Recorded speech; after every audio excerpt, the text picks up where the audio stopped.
প্ৰথম কথা হ'ল আজি বড়ো কছাৰী ৱেলফেয়াৰ অট'নমাছ কাউন্সিলে যেটো অৰ্গেনাইজ কৰিছিল দুদিনীয়া workshop Assam land and revenue regulation act মানে 1886 এইটো আচলতে প্ৰি ইণ্ডিপেণ্ডেন্স টাইমত ব্ৰিটিছ ইণ্ডিয়া গভৰ্ণমেণ্টে বনাইছিল তাৰ ওপৰত আমাৰ চেপ্টাৰ 10 যেটো চেপ্টাৰ 10 আমাৰ এণ্টায়াৰ আসামত 6 শিডিউলৰ বাহিৰত যিখিনি আমাৰ বড়ো কছাৰী জনবসতি অঞ্চল আছে তেওঁলোকক লৈ এটা মানে বড়োলেণ্ড নহয় এটা Bodo Kachari welfare autonomous council 2020 চনত এখন এক্ট পাছ কৰিছিল 2021 চনত এখন নটিফিকেশ্যন আছিল তাৰপিছত তেওঁলোকে এটা সুন্দৰ অৰ্গেনাইজ কৰি ৱৰ্কশ্বপ পাতিছিল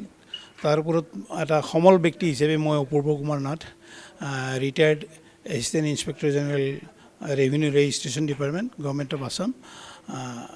মোক সমল ব্যক্তি হিচাপে আজি মাতিছিলে সুন্দৰ পাৰ্টিচিপেশ্যন আমাৰ সকলো পাৰ্টিচিপেণ্টে কৰিছিল আৰু সকলোতে এক্টিভ পাৰ্টিচিপেশ্যন হৈ তেওঁলোকে যিবিলাক সুন্দৰ প্ৰশ্ন কৰিছে প্ৰেক্টিকেল ফিল্ড গ্ৰাউণ্ড ৰিয়েলিটিত যিখিনি অসুবিধা পাইছে বা তেওঁলোকৰ বেল্ট বা ব্লকত যিখিনি এনক'ৰ্চাৰ্ছ আছে ইজেক্টমেণ্টৰ প্ৰয়োজন হৈছে সেইবিলাক মানে বিভিন্ন ছেকশ্যন যেটো কোড কৰা আছে 1886 আসাম লেণ্ড এণ্ড ৰেভিনিউ ৰেগুলেশ্যনত ছেকশ্যন 160 পৰা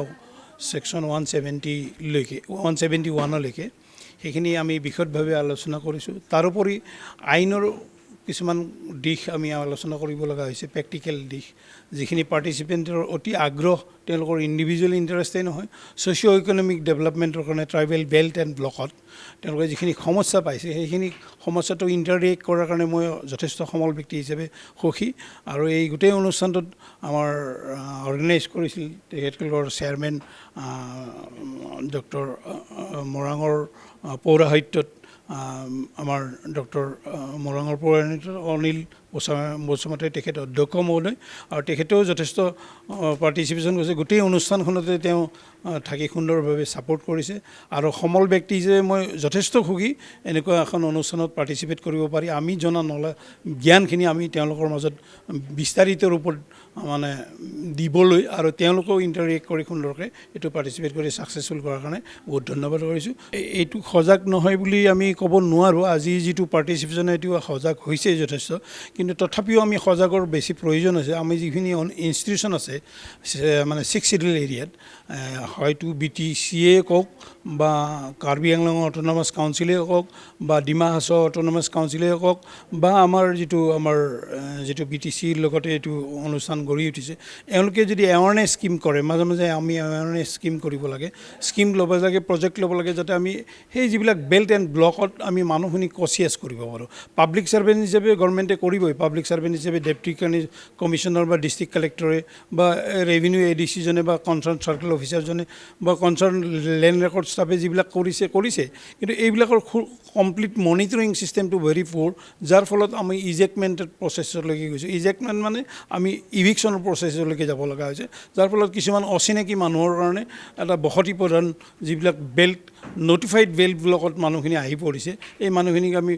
ইভিকশ্যন কৰিব লগা হৈছে উইথ নটিছ কেতিয়াবা উইদাউট নটিছো কৰিবলগীয়া হৈছে এইকাৰণে কৰিব লগা হৈছে যাৰ পৰা এটা ক্ৰিমিনেল মানে এটিচিউড লৈ কিছুমান জনবসতিত সোমাই গৈছে সেই মানুহখিনিক ইভিকশ্যন কৰাটো যথেষ্ট প্ৰয়োজন ছ'চিঅ' ইকনমিক ডেভেলপমেণ্টৰ কাৰণে particularly protection of rights of land their custom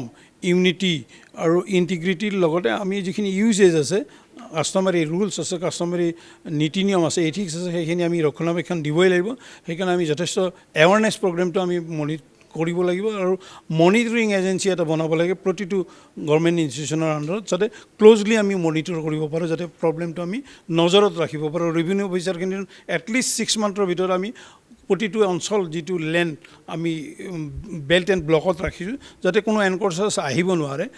protection is better than treatment বুলি সদায় কয় গতিকে আমি প্ৰিভেনশ্যনটো আগত যদি নলওঁ সদায় এনেকুৱা প্ৰব্লেম ফেচ কৰি থাকিম গতিকে ক্ল'জ মনিটৰিঙৰ দ্বাৰা ইয়াক আমি কণ্ট্ৰল কৰিব পাৰিম বুলি মোৰ দৃঢ় বিশ্বাস আছে থেংক ইউ